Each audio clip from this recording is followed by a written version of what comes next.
Você já se perguntou se a Bíblia realmente é confiável? Bem, sabemos que a Bíblia foi escrita durante um período de 16 séculos e ela foi escrita por cerca de 40 autores diferentes.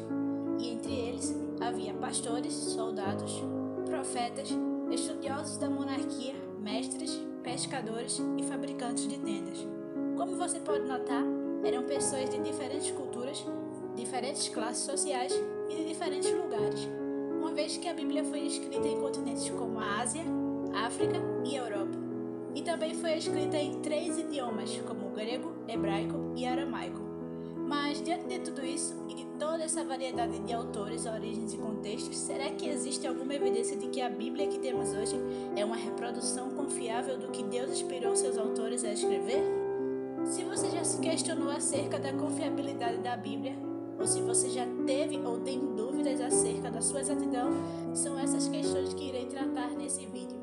Mas antes de prosseguirmos, se você não for inscrito, se inscreva no nosso canal e compartilhe esse vídeo, pois você estará contribuindo ao compartilhar conhecimento com a nossa geração.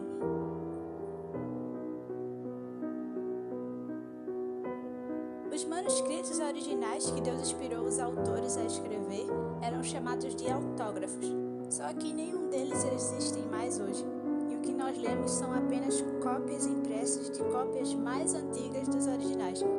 E isto se deve ao fato de que a Bíblia foi escrita em uma era que foi anterior à imprensa. Dessa forma, os manuscritos deveriam ser escritos à mão.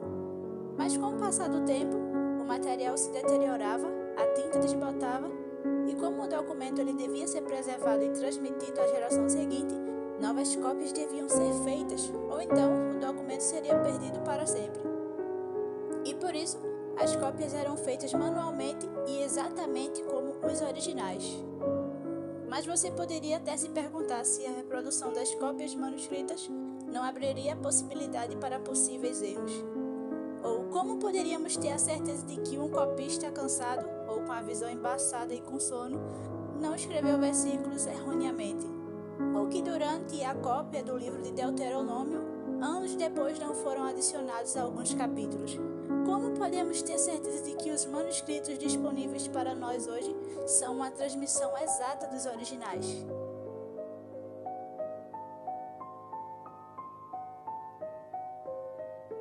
Os judeus tinham uma imensa reverência com a palavra de Deus, de modo que havia uma classe de escribas judeus que era chamada de Sóferim, uma classe que surgiu entre os séculos 5 e 3 a.C. E esses guardiões das escrituras hebraicas se dedicaram fielmente na preservação e reprodução de novas cópias dos manuscritos antigos. Mas então, com o passar do tempo, os Sóferim foram substituídos pelos escribas talmudistas, e esses escribas também guardaram, interpretaram e comentaram os textos sagrados entre os anos 100 e 500 depois de Cristo. E tempos depois, os escribas talmudistas foram substituídos pelos famosos escribas massoréticos, nos anos de 500 e 900 depois de Cristo. E então, eu peço que você preste bastante atenção agora acerca desses escribas massoréticos. O zelo desses escribas era tão grande que chegou a superar até mesmo os seus mais dedicados escribas que existiam antes deles, pois os escribas massoréticos estabeleceram disciplinas detalhadas e severas para a cópia de um manuscrito. As regras eram tão rigorosas que o escriba, antes de começar o seu dia de transcrição, ele devia lavar cerimonialmente todo o seu corpo. Em seguida, devia se vestir com vestes judaicas para aí sim se sentar à sua mesa. E um fato interessante é que durante a escrita, se chegasse ao nome de Deus, o escriba não podia começar a escrever o nome com a pena recentemente mergulhada na tinta, temendo que ela manchasse a página. E além disso, depois de começar a escrever o nome de Deus, o escriba não podia parar de forma alguma e nem permitir nenhuma distração. Mesmo que um rei entrasse na sala, o escriba era obrigado a continuar sem interrupções até que terminasse de escrever o nome de Deus. E além de todo esse rigor, os escribas massoréticos seguiam outras regras severas que eu irei listar a seguir. O pergaminho deveria ser escrito sobre a pele de um animal limpo, e cada pele deveria conter um número específico de colunas que deveriam ser iguais por todo o livro. E o comprimento de cada coluna não deveria ser inferior a 48 linhas e nem superior a 60 linhas, e a largura da coluna deveria ser de exatamente 30 letras. E além disso, a medida de um fio devia aparecer entre cada consoante, e a largura de 9 consoantes tinha que ser inserida entre cada seção. Um espaço de 3 linhas tinha que aparecer entre cada livro, e o 5º livro de Moisés, Deuteronômio, tinha que ser concluído com uma linha completa exatamente. E uma das regras que mais acho interessante é que nada, nem mesmo a palavra mais curta, poderia ser copiada de memória. Ela tinha que ser copiada letra a letra. E também, o escriba deveria contar o número de vezes que cada letra do alfabeto hebraico aparecia em cada livro. E por fim, comparar esse número com o original. E se caso fosse descoberto que o manuscrito continha um erro, ainda que só um, esse manuscrito era totalmente descartado e todo esse processo árduo era repetido novamente. Pois é, pessoal, e às vezes pensávamos que na escola ou na faculdade escrever um trabalho com as regras da ABNT era um processo muito difícil e trabalhoso. Imagine então escrever os 39 livros do Antigo Testamento dentro das regras maçoréticas.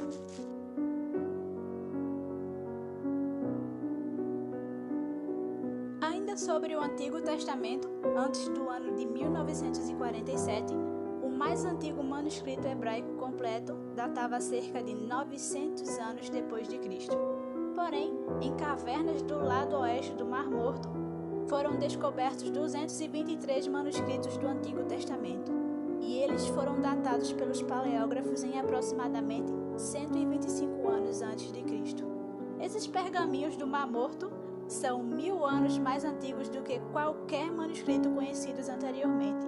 Mas a parte interessante desse fato é que depois que os pergaminhos do Mar Morto foram traduzidos e comparados com versões modernas da Bíblia, a Bíblia hebraica provou ser idêntica palavra a palavra em mais de 95% do texto. Mas você pode se perguntar, e os outros 5%? A variação de 5% consistiu principalmente em variações na ortografia, e um exemplo disso é que das 166 palavras em Isaías 53, somente 17 foram questionadas. Dessas, 10 foram uma questão de ortografia e 4 eram modificações por estilo, e as 3 letras que restam consistiam na palavra luz que foi acrescentada ao versículo 11.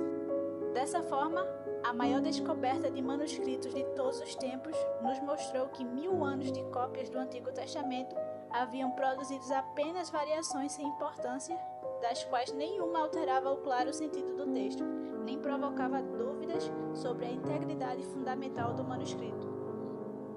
Agora que vimos como foi assombrosa a preservação do Antigo Testamento e como Deus supervisionou do início ao fim a transmissão de sua palavra para garantir que ela fosse transmitida com exatidão de uma geração a outra, você pode abrir o Antigo Testamento e pode ter total confiança de que está segurando um documento bem preservado e completamente confiável.